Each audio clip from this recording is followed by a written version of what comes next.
Hello friends, आज हम लोग सीटेट की जो ईवीएस सीरीज हम लोग चल रहे हैं तो उसमें हम लोग दिसंबर 2018 का पेपर सॉल्व करेंगे। तो चलिए शुरू करते हैं। हमारा पहला क्वेश्चन है, भारत में बिहार के संबंध में जम्मू और कश्मीर और गोवा का स्थान क्या है। देखिए, अगर हम लोग मैप देखें तो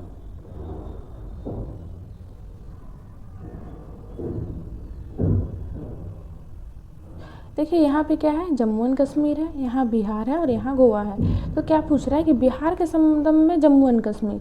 तो ये देखिए, जम्मू एंड कश्मीर कहाँ है, उत्तर पश्चिम में, और गोवा कहाँ है, दक्षिण पश्चिम में। तो ऑप्शन 3 इज करेक्ट।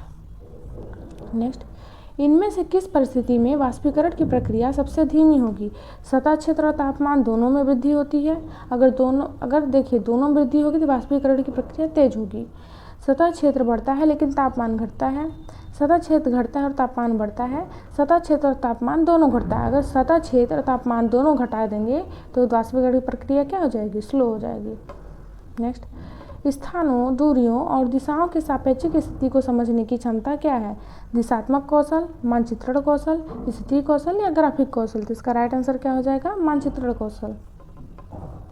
नेक्स्ट, किसी राष्ट्रीय पाठचर्या रूपरेखा ने पर्यावरणीय अध्ययन को प्राथमिक स्तर पर एक समन्वित पाठ्यक्रम में क्षेत्र में पढ़ाए जाने वाली सिफारिश की। तो ये जो पर्यावरण के क्षेत्र है प्राथमिक स्तर, इसमें समन्वित पाठ्यक्रम को पढ़ाए जाने की सिफारिश कब की गई। तो ये क्या है, NCF 2000।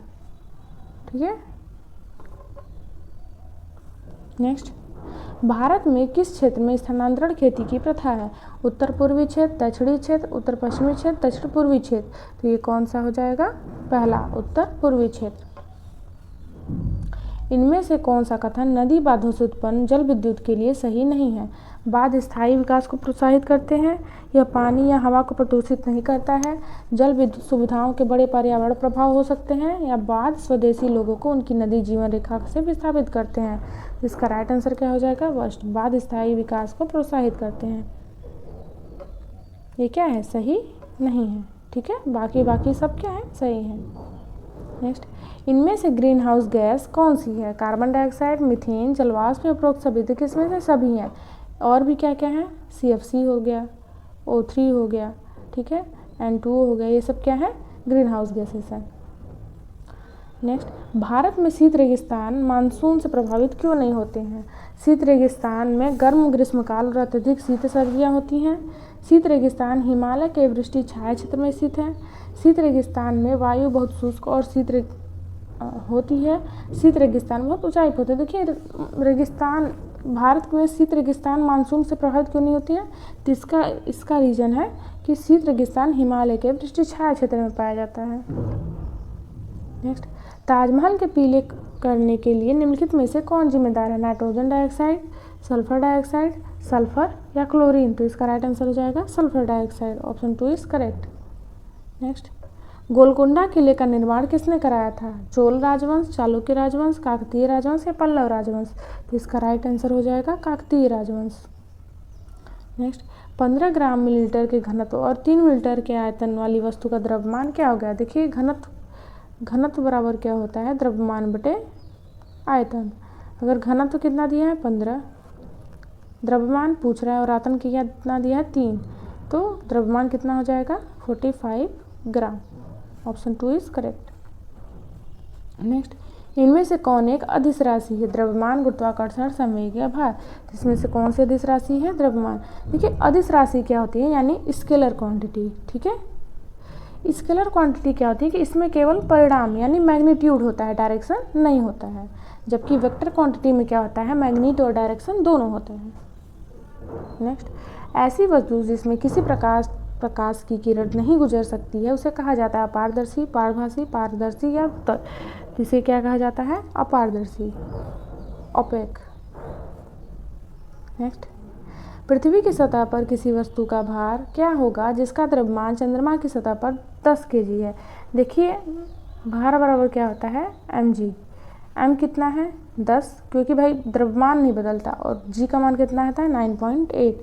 कितना हो जाएगा 98 Newton. Option 4 is correct. Next, विलय के विघटन की दर किस पर निर्भर करती है। दाब, तापमान, पृष्ठीय क्षेत्रफल या भार। तो किस पर निर्भर करती है, तापमान पे।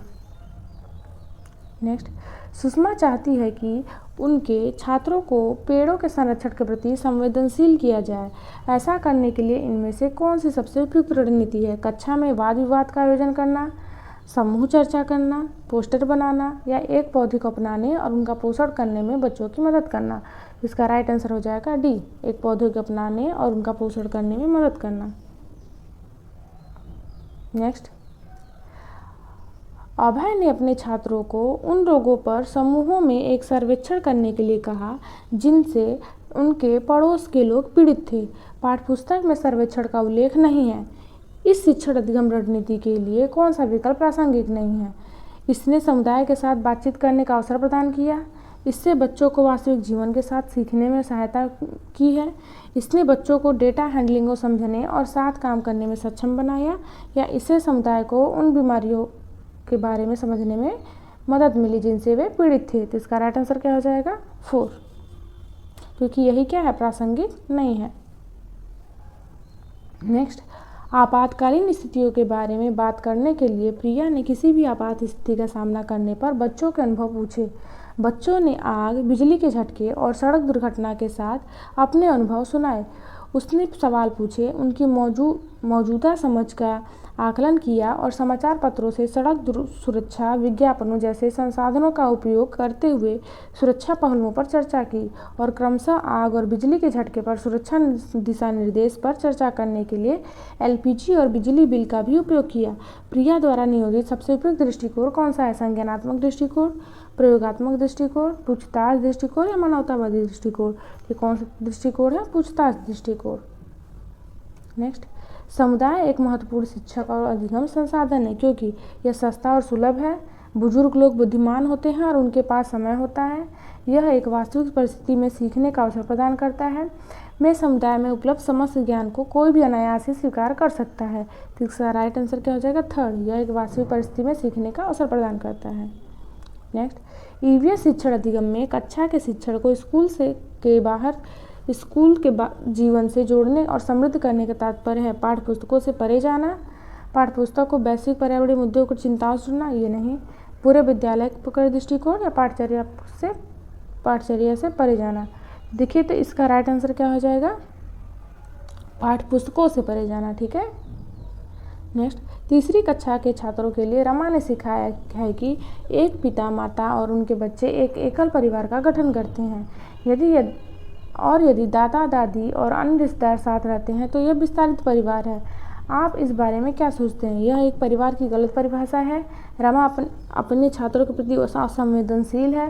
शिक्षण अधिगम उपागम समावेशी नहीं है, या परिवार की अवधारणा को इस तरह सिखाया जाना चाहिए। तो राइट आंसर क्या हो जाएगा? 3, शिक्षण अधिगम उपागम समावेशी नहीं है।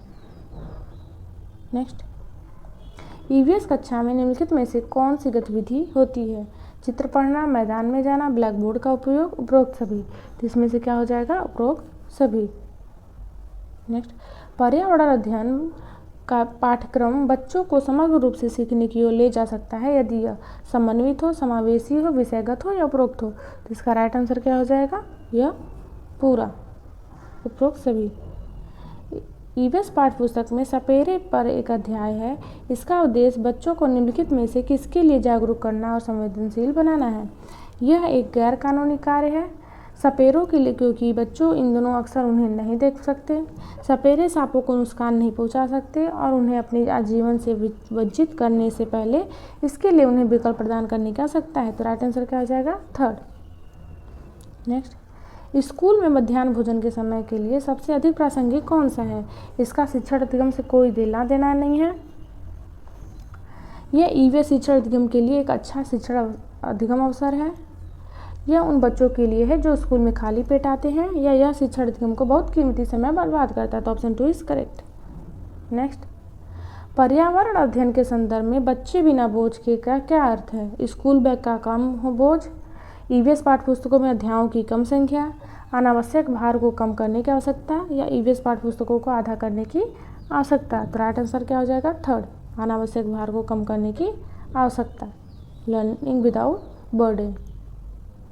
नेक्स्ट, एक ईवीएस कक्षा में समूह अधिगम का क्या उद्देश्य है? लड़के और लड़कियां अलग अलग सीख सकते हैं, अच्छा करने वाले और कम अच्छा करने वाले छात्रों को अलग करने और उनके औपचारिक शिक्षण के लिए प्रत्येक बच्चे को सक्रिय रूप से भाग लेने, सीखने के लिए सहयोग और एक साथ काम करने के लिए फायदे को समझाना, या छात्रों को आसानी से प्रतिबंधित करने और कार्यभार कम करने के लिए कहना।